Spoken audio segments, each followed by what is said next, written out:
Namaste, Sacred Masters, and welcome to this pick a card session for your shadow work. We have the deck shuffle and 3 random cards from the Dark Mirror Oracle deck placed before you. If you want to purchase this deck, look for the link in the description box below. You can pause the video and take your time to see if any of these cards resonate with you, and then use the time code in order to jump to the card you choose. This is card 1, 2, and 3. Don't forget there are many more pick a card videos to choose from. You can find them in my playlist, Shadow Work Pick a Shadow Card, on my channel's main page, so don't forget to hit the like, subscribe, and notification bell for more pick a card sessions. After you pick your card, I will explain what each card means in the book. Now, the book's description is poetic and can be confusing sometimes, but for the sake of sharing, I will read it out, then give you my interpretation of it. You will hear my interpretation when I remove my mask and speak with my normal voice. I will also give you a shadow prompt in order to get started on some shadow work based on the card you pick, together with Grabovia codes to help with your shadow work sessions, or sometimes a link to another video relating to the matter. Alright, let's get started. Pick a card and jump to the timestamp.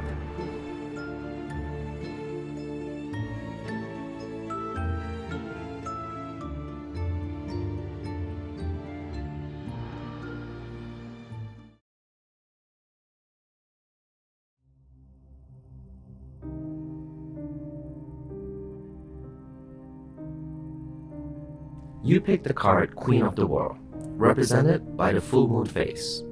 It is illustrated with snowy background, white columns rise through the forest. A pale woman dressed in scarlet bright red with a crown of thorns and a white luminous lance strides forward, her posture confident and her feet bare.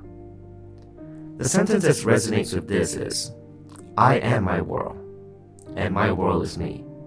I am royalty. This card talks about the space out and the space in. There is my realm and what is mine, and there are other places. I will not care if my world is made of thorn and ice, and if it's carved by my blood. My world is my world. I rule. I decide his borders, and I am law. I am princess. I am the blood in the veins of its heart. I am the warrior and the bride. I am alone, and I am the first among many. Be fearful of my world, because it's paved of my hopes and dreams, and you have no power there. I am greater than the stars, and more beautiful than the moon.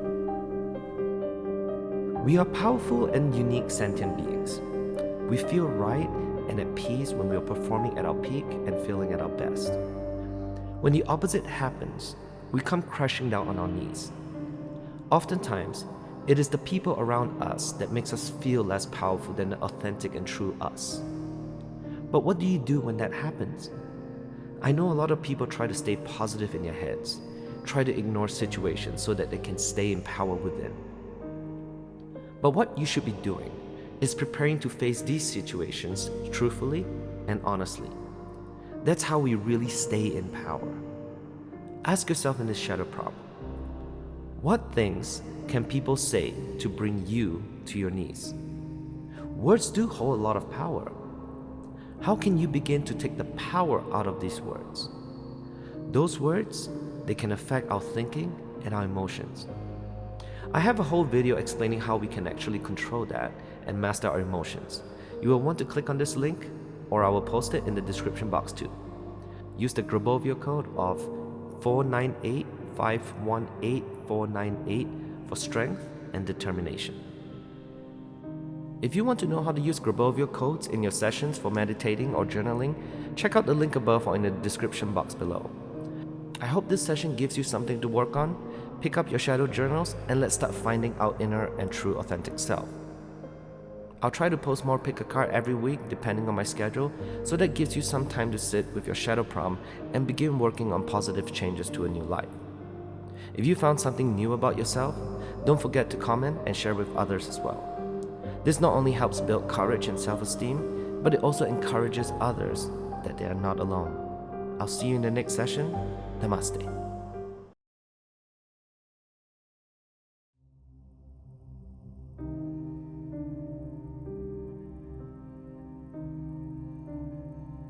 The card you picked is called Calling the Storm, and is represented by the third quarter moon phase. It is illustrated with a shaman woman wearing an antlers hat, dressing in crimson and brown, and holds a crow-headed staff to the storm. Autumn leaves spiral out of control around her as the whirlwind shakes the world. The sentence that resonates with this card is pull and release, push to the limit. The eye is the only peaceful place that can be. This card tells us that there is time to find and release our power, like a spring that has been compressed to the point that it has lost the memory of motion and movement. Yet, there is power inside it. Finding it is called empowerment. It starts from the belief in our power, in our ability to cope, to fight, to ensure, to overcome a challenge. However, too often we are encouraged to see empowerment as something that happens only within, in our psychological space. We are not necessarily islands. We can borrow the power of the world around, the context, the environment, the expectations. We do not control the storm, we just call it. To call the storm, we need not to fear it, and this is what makes us strong. After the storm, there is always sun. So, if the sky has been gray for too long, it's time not to fear the storm, but to embrace it. It will grow up and devour our chains and our jailers, and it would hurt us as well. But it will be healthier than just staring at the chilly rain. We can restart only after we let ourselves end. This card is really about the fear of shadow work and how we must not fear it. Shadow work is essential in our lives because we have to look deep in the darkness in order to be healing from it, thus liberating ourselves from it. Through shadow work, we may find traits in us that we don't want to accept, and so we repress it. We think we can ignore it, but it always comes out. And when it does, it is during the most inopportune time. I don't blame anyone for not wanting to look into their shadow side to do shadow work. In fact, I understand it. I even made a video about how to conquer the fear of shadow work that you can look at through this link above or in the description below. So if you find yourself wary about doing it, go ahead and check it out. But ask yourself today, what toxic traits do I have? How do they present themselves, and how have you projected onto others even when you don't mean to? When you do this and begin to heal, use the Grabovio code 829876354 to remove negative energies as you begin to clear your life out. If you want to know how to use Grabovio codes in your sessions for meditating or journaling, check out the link above or in the description box below. I hope this session gives you something to work on. Pick up your shadow journals and let's start finding our inner and true authentic self. I'll try to post more pick a card every week depending on my schedule, so that gives you some time to sit with your shadow prompt and begin working on positive changes to a new life. If you found something new about yourself, don't forget to comment and share with others as well. This not only helps build courage and self-esteem, but it also encourages others that they are not alone. I'll see you in the next session. Namaste.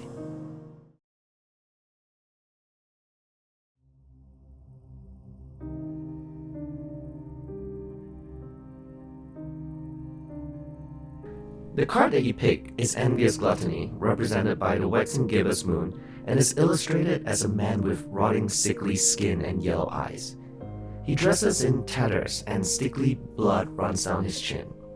He has clawed feet and a crown of a skeleton alligator jaw. The upper part of his head, the lower part of his chest like a gaping mouth.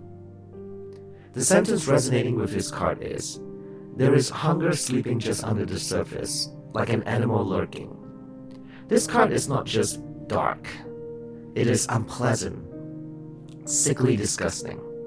The difference in the how we feel in front of a vampire as opposed to being in front of writhing bugs. It is not an existential darkness that we can paint out romance, drama, and subtle anguish. It is raw, primal, reeking of rotting stench.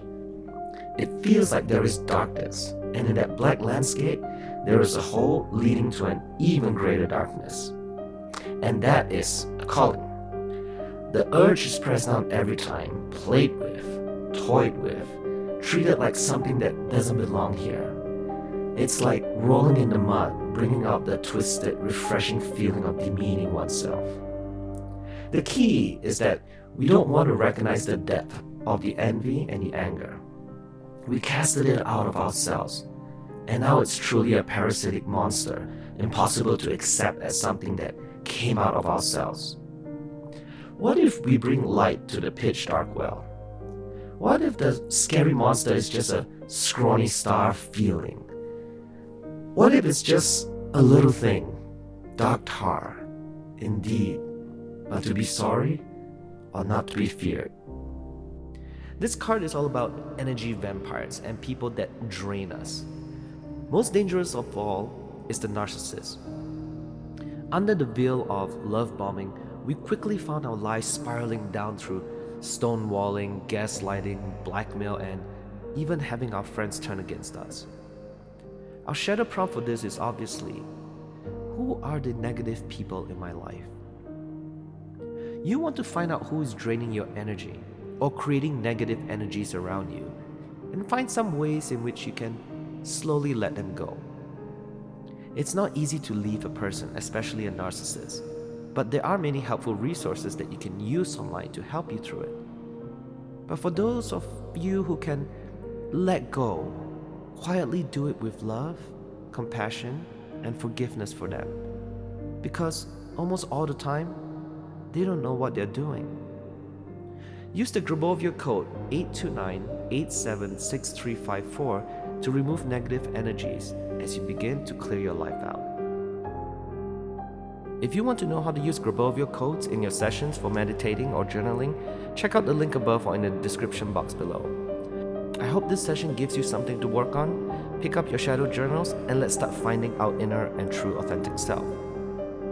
I'll try to post more pick a card every week depending on my schedule, so that gives you some time to sit with your shadow prompt and begin working on positive changes to a new life. If you found something new about yourself, don't forget to comment and share with others as well. This not only helps build courage and self-esteem, but it also encourages others that they are not alone. I'll see you in the next session. Namaste.